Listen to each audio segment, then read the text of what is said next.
علیکم ورحمت الله وبرکاته.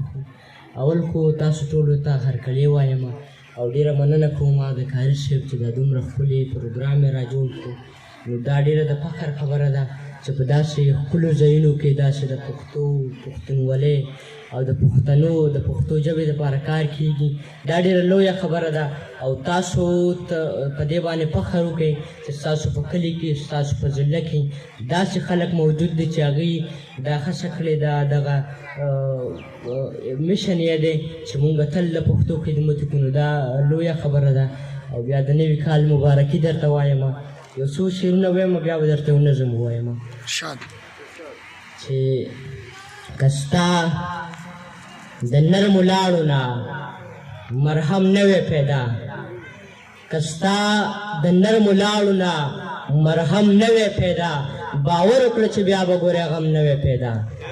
که ستا د نرمو لاړو نه مرهم نه وی پیدا، باور وکړه چې بیا به ګورې غم نه وی پیدا. او چې زه دې د خپل نفس په کوډګۍ کې بندیوان کړم، چې زه دې د خپل نفس په کوډګۍ کې بندیوان کړم، نو بیا خو به لازم و چې صنم نه وی پیدا.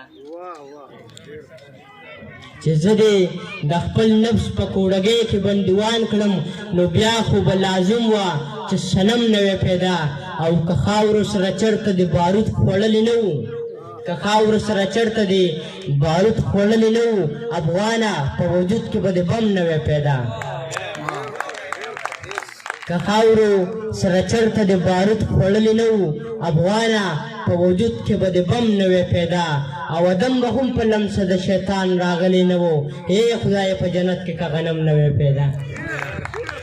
ادم به ډیره مننه، ادم به هم په لمسه د شیطان راغلی نه وو، ای خدایا په جنت کې که غنم نه وی پیدا.